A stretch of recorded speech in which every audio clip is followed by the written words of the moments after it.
Fl-aħħar jumej, it-tim tal-infurzar fih dan l-Awtorità Maltija għat-Turiżmu l-MTA wetta operazzjoni intensiva ta' spezzjonijiet immirati lejn proprjetajiet ta' akkomodazzjoni turistika għal kiri fis-swieqi. F'istqarrija mill-Ministeru għat-Turiżmu intqallib kollox l-uffiċjali wettqu 252 spezzjoni fejn stab li 67 proprjetà kienu qed jiksru rekwiżit wieħed jew aktar relatat mal-liċenzjar jew l-operat.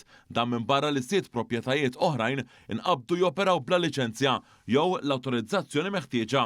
B'riżultat tal-irregolaritajiet identifikati s'issa nħarġu 14 il-avviż ta' nfurzar f'waqt li 6 proprjetajiet se jkunu wkoll blacklisted. Fl-istqarrija ntqal li din l-operazzjoni tifforma parti mill-ħidma kontinwa tal-MTA biex tiżgura konformità sieħa mal-qafas regolatorju li regola dan is-settur u biex tkompli issaħħaħ il-kwalità tal-prodott turistiku Malti. L-ispezzjonijiet se jkomplu fil-ġimgħat li ġejjin kif l-awtorità se tkompli timmonitorja mill-qrib il-konformità fis-settur u mista toqgħod lura milli tieħu aktar miżuri ta' nfurzar kull fejn jiġu identifikati ksur ta' regolamenti.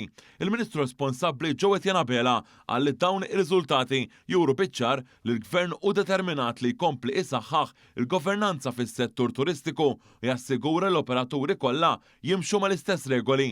Dr. Abela tenna li l-kwalità u reputazzjoni tat-turiżmu Malti jiddependu fuq is-serjetà li biha ikunu infurzati ir-regolamenti.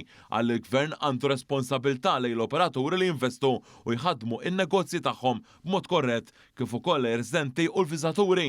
Iżda min jażel li opera barra mill-liġi għandu jkun jaf li se jiffaċċja azzjoni immedjata u deċiżiva. Il-Ministru Abela żied jgħid li dawn l-operazzjonijiet huma parti minn strateġija usa li għandha lan li tkompli ittejjeb il-kwalità tal-akkomodazzjoni turistika u ssaħħaħ il-kompetittività ta' pajjiżna bħala destinazzjoni li tpoġġi il-kwalità, il-konformità u sostenibilità fiċ-ċentru tal-iżvilupp tagħha.